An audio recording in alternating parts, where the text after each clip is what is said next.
Embankment. Matt took a different trail today, and halfway to the beach he noticed some stirring off to the side in the shaded overgrowth, and he was pretty sure a young couple was in the middle of the act. He had to admit, if you're going to screw around outdoors in nature, this wouldn't be the worst choice, though another 20 yards in would be more secluded.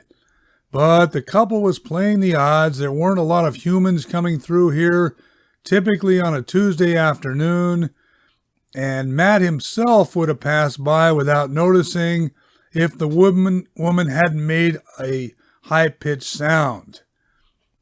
There was another trail that fed into this one up ahead, and that's the one the locals used, one of the main reasons being this one had a ton of poison oak.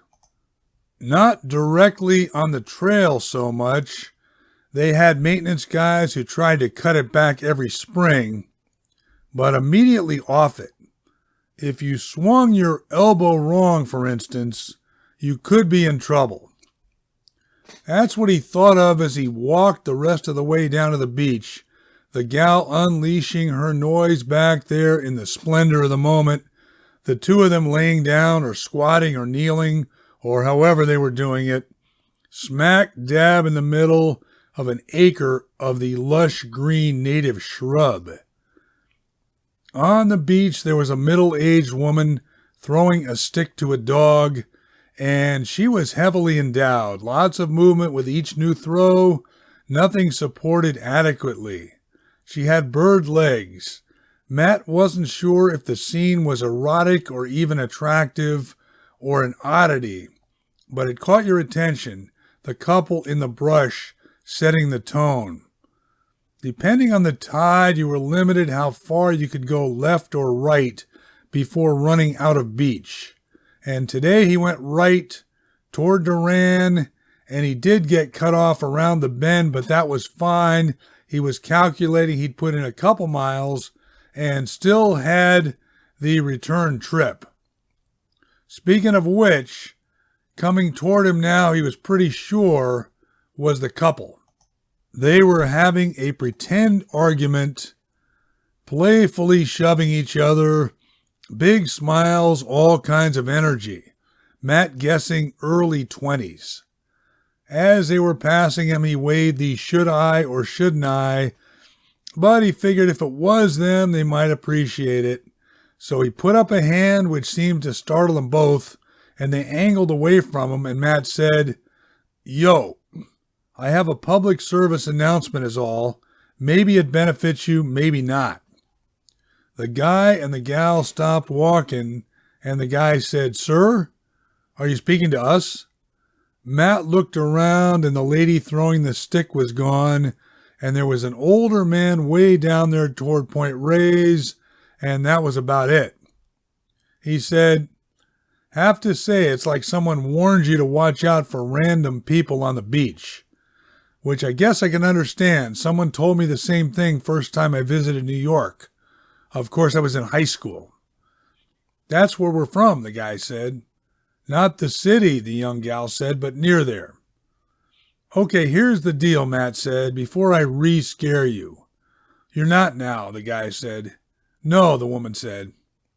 Matt said, "And this is a little delicate, so feel free to shut me down.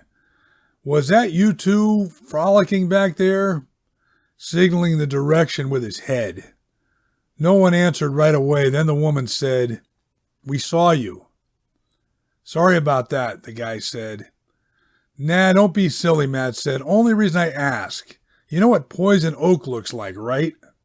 "Not sure," the guy said. "You're saying we may have contracted it?" "Contacted it, yeah," Matt said, "at the minimum."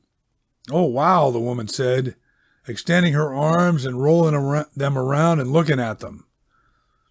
"Was it similar to poison ivy?" The guy said, "That's what we have back east. I don't believe I noticed anything like that." Matt was thinking, man, you're an idiot. They're almost the same thing. Maybe the leaves on the oak version are a little larger, but geez.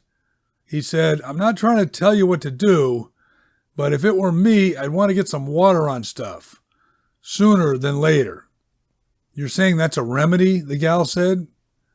Maybe not the textbook one, but it's bailed me out a couple times. The issue is the oils. You hope to eliminate them before they take hold, or you pray to. I got a terrible case of poison ivy once at sleepaway camp, she said. My eyes closed all the way for a day. Really? The guy said. What camp you go to? It was in Maine. Get out of here, he said. Mine was too. We flew to Bangor. Mine was near Portland, she said. Hold on, Matt said. You guys flew to summer camp? But we're getting sidetracked. I'd recommend going in the ocean. I mean, don't drown or anything, but get good and wet. A preemptive strike, the guy said, sizing it up. The water looking fairly nasty at the moment, Matt agreeing that it wasn't a friendly swimming beach. Waves pounding big rocks. Plus you had the undertow that the sign at the bottom of the trail warned you about. Or I guess, Matt said, as an alternative, I do have an outdoor shower. The couple looked at each other. That's okay, the guy said. We don't want to put you out, man. We don't, the gal said, but it's around here? You say around here, Matt said. That's an interpretation. But yeah, once you're back at the parking lot, it's a 2-minute drive. We actually took the bus, the guy said. Jesus, Matt said, no one does that. I didn't even know there was one. Well, the guy said, it lets you off on Highway 1, bottom of the hill. Seemed kind of normal. Where from?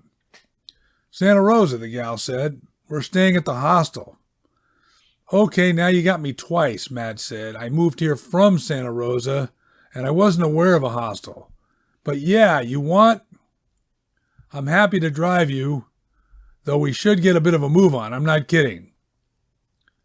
Heading back up the trail, Matt didn't say anything when they passed the spot, but the woman pointed it out. So Matt took a careful look at the foliage and said, Yep, you're arguably screwed. The couple laughed kind of nervously, and Matt realized he used the wrong word, but whatever.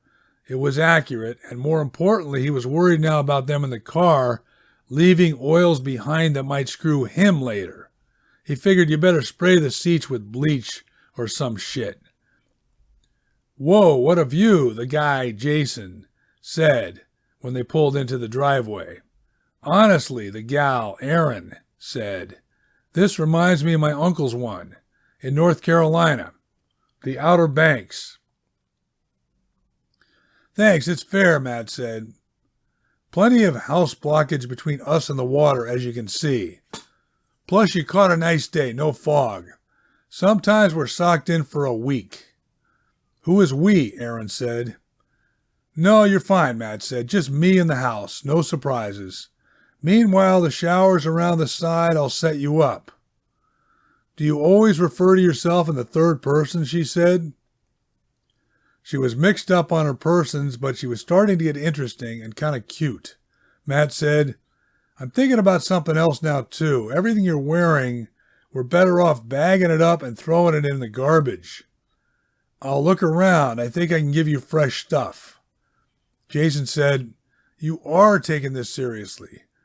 Don't get me wrong, which we appreciate. You mean you have fresh women's clothes as well? Erin said.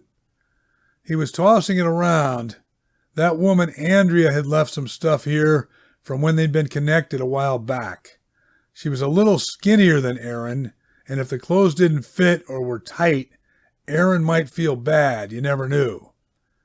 Matt realized there was a simpler solution and said, how about he just throws everything in the laundry when they're done? And they said that sounded great, and Matt brought down a couple terry cloth robes and towels and some soap. Now it's good I remember this, he said. Technu. Take your time with it, don't skimp. We used to use Fell's naphtha. Not sure if they fooled with the formula, but this stuff's better. Dude, Jason said, you're really going beyond the Call of Duty. You certainly are, Erin said. Fine, main thing like I say, Matt said. Be thorough. Also cold water if you can handle it. Lukewarm at the most. He went inside, and it was a little early, but it had been an eventful day so far, at least by his reduced standards living full-time out here in Bodega Bay, where nothing much happened. So what the hey, and he fixed himself a gin and tonic. You could hear the water going strong through the kitchen wall, the outdoor shower. A lot of the houses had them.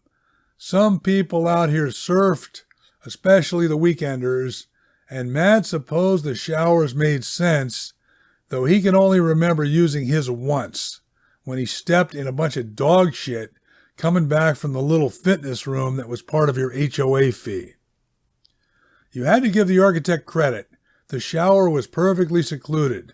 Once someone shut that gate, they had total privacy.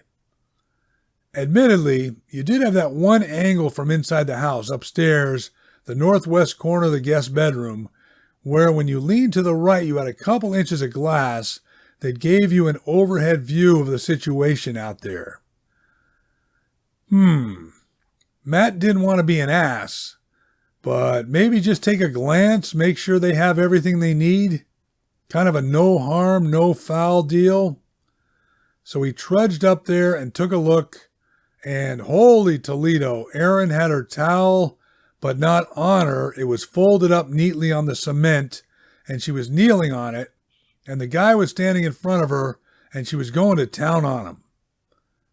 Matt gave it another minute, and the positions changed slightly, but the torrid pace down there continued unabated. So Matt refreshed his beverage and sat down in the living room and started flipping channels. No good sports on right now, settling on a water ski jump competition from a lake in Florida. There was a tentative knock on the front door, and he realized he didn't clarify to come in the house when they were finished, and he told them to make themselves comfortable and asked how it went. "Oh, wonderful," Jason said. "The setup, the ocean air. You have the full package here, my friend." "It's quite inspiring," Erin said. "I know, right?" Matt said. "Peaceful. Kind of a Zen situation when you let yourself go with it." He brought out a couple beers, and Jason got caught up in his phone and said something privately to Erin. "What?" Matt said. "We've managed to foul this up," Jason said. "The bus back, it left at 4:42. "One a day, you're saying," Matt said. "Each way." "Not a problem. I can drive you back." "You'd do that?" Erin said. "Sure, it's like 35 minutes. I can always find something to do in Santa Rosa. They have a good Barnes & Noble. Reasonable homeless element to it, but that's okay." "Well, one thing," Jason said, looking at the label on the Black Butte Porter. "This hits the spot. Where is it from?" "I think Chico," Matt said. "Or, you're perfectly welcome to stay over. We have an extra bedroom all set." Erin said, "You keep adding ors." "Babe," Jason said, "what are you saying to the man?" "Nah, I can tell she's just fooling," Matt said. "Anyways, think it over. No imposition. You have your own bathroom up there. I'll barely know you're here." Matt threw the clothes in the machine and made sure to bleach the heck out of his own hands when he closed the lid. And when he came back, Jason said they'd love to take him up on his offer, and if there's any way they can reciprocate when he comes back east, just name it. Matt made a fire, and after a while, Erin went in the kitchen and pulled together some creative odds and ends, and Matt decided it all tasted pretty dang good, and they finished it off with Rocky Road ice cream. Jason told a story. Since summer camp had been brought up, a kid at his broke into the freezer one night and came back with a tub of it for everyone in the cabin. And the head counselor caught him and made him run a mile, and the kid collapsed with an asthma attack. "Then what?" Erin said. "Come on," Jason said. "I don't know, then what? That's not enough?" "What did you want to have happen?" Matt said. "I like conclusions," she said. "Well, you won't love this one either," Matt said. "But let me ask you first. You didn't put like a couple drops of CBD oil in that sauce, did you? I'm feeling kind of spacey. Aaron said, "What a strange thing to say." "Wouldn't do anything anyway," Jason said. "That's the whole point of CBD. "Oh, right," Matt said. "So, I had someone tell me once they killed someone at their summer camp. Bumped them off a high trail." That shut things down for a minute. Aaron said, "And that's all?" Which I'm assuming, since you let off with a tease. "He didn't exactly," Jason said. "All he said was the story would be inconclusive." "I don't like teases," she said. "Anyhow, gentlemen, I'm going to turn in. Matt, it's been quite an interesting day, so thank you for that." "Don't worry about it," Jason said to Matt when she was gone. "She gets argumentative when she's tired. Part of her makeup, which I've learned the hard way a few times." Matt was thinking there might be an interesting story or two there as well, but he was pretty beat himself and said good night. When he woke up, Aaron was in the living room. "Geez," he said, "almost 9. I never sleep that late." "Jason's out finding coffee," she said. "Your pillows, are they down? We slept like babies." Matt said he had no idea, but was thinking without a car you weren't going to find coffee around here. But then remembered the little trailer that was sometimes there in the mornings for the maintenance guys, so maybe Jason would get lucky.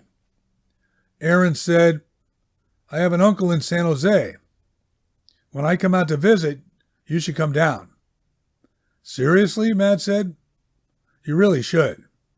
"Uh-huh. That's the second uncle now you've mentioned." "Is that a problem?" He said, "How's your trip been otherwise? Your needs been met?" She said, "Who told you that story?" "The camp deal? This lady friend. She was a librarian. Fertile imagination, I'm guessing." "Could it have happened?" "Sure, why not?" "And just like that, you'd be okay with it?" "Meaning, would I call the authorities on her if I had believed her?" "You wouldn't." "Well, you think you got me pegged pretty good. That's amusing." "Did you watch us?" she said. "What's that now?" "I couldn't help but notice. The guest room." "Oh, the vantage point. I took a look. Yeah." She said, "I think you may have bumped someone off a high trail once. Not some librarian person. What do you think of that?" "I think you're playing. You're looking for an edge."